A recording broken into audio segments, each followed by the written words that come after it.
ఈరోజు జూన్ 6 రోజు స్టార్ట్ చేసుకున్న ప్రొఫెసర్ జయశంకర్ పరిపాట కార్యక్రమాన్ని జెడ్పీహెచ్ఎస్ గర్ల్స్ కోడంగల్లో ప్రారంభించడం జరిగింది. ఈ కార్యక్రమంలో మున్సిపల్ కమిషనర్ గారు, ఎంపీడీఓ గారు పాల్గొనడం జరిగింది. స్థానిక ఎంపీఓ గారు కార్యక్రమాన్ని ఏర్పాటు చేయడం జరిగింది. దీనిలో పాఠశాల ఉపాధ్యాయులు, వివిధ ప్రాథమిక పాఠశాల ప్రధానోపాధ్యాయులు, ఇతర ఉపాధ్యాయులు, తల్లిదండ్రులు అందరూ కూడా పాల్గొనడం జరిగింది.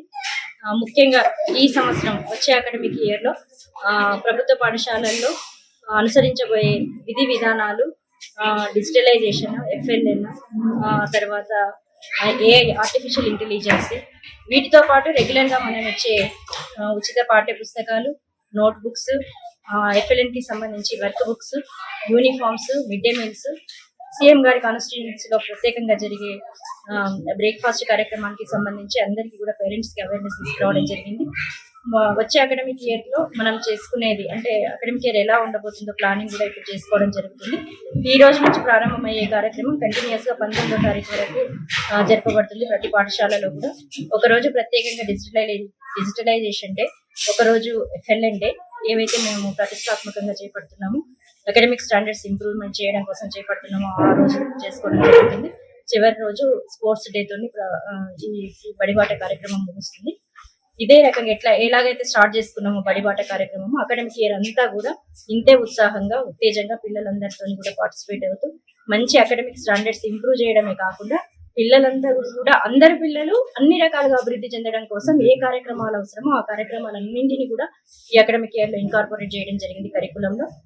కాబట్టి ఈ వచ్చే విద్యా సంవత్సరం మరింత విజయవంతంగా పూర్తి చేస్తామని ఆశిస్తున్నాం. ఇప్పుడు ప్రైవేటు పాఠశాలలో దోపిడీని మీరు విద్యాపరంగా ఎలా అరికట్టబోతున్నారు? తప్పకుండా వాళ్ళందరికీ కూడా ఒక మీటింగ్ కండక్ట్ చేయాలని అనుకున్నాం.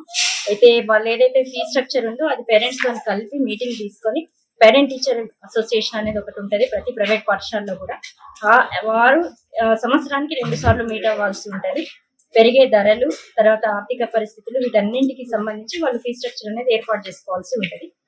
దాని ప్రకారం ఏర్పాటు చేసుకున్నారా లేదా అనేది ఒకటి. ఇంకొకటి అవగాహన కూడా కొద్దిగా అక్కడక్కడ గ్యాప్స్ కనిపిస్తున్నాయి ప్రైవేట్ స్కూల్స్ లో. GOMS నెంబర్ 1 మీద దాని మీద దానికి సంబంధించి కూడా వారికి పూర్తిగా ఒక అవగాహన సెషన్ ఒకటి ఏర్పాటు చేద్దామని అనుకుంటున్నాం ప్రైవేట్ పాఠశాలకు సంబంధించి.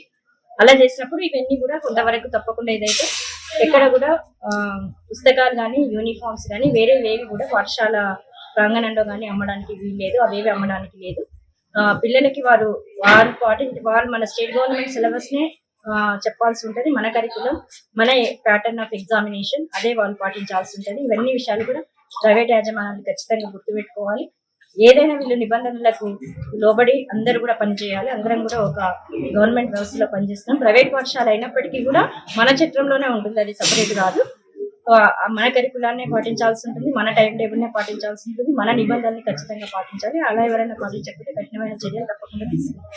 అంటే ఇప్పుడు ప్రైవేట్ పాఠశాలలో కొన్ని అనుమతులు లేకుండా చలామణి అవుతున్నాయని ఆరోపణలు కూడా ఉన్నాయి. ఇప్పుడు అనుమతికి ఒక 2 వారాల టైం ఇవ్వడం జరిగింది ప్రభుత్వం నుంచి.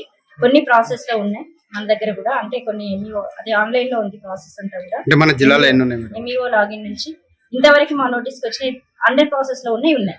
అండర్ ప్రాసెస్ లో ఉన్నాయి. 2 వీక్స్ లోపల కంప్లీట్ చేయమని గవర్నమెంట్ నుంచి ఆదేశాలు వచ్చి ఉన్నాయి ఆల్రెడీ. మేము కూడా పాఠశాల వారికి చెప్పడం జరిగింది. అది ఫస్ట్ ఎంఈఓ లాగిన్ నుంచి డిఓ లాగిన్ నుంచి ఆర్జేడీ గారికి పంపించడం జరుగుతుంది. అలాంటివి ఏమైనా ఉంటే 2 వారాల్లో కంప్లీట్ చేయడం జరుగుతుంది. 2 వారాల తర్వాత ఎలాంటి అనుమతి లేని పాఠశాలలు ఉండడానికి కూడా వీలు.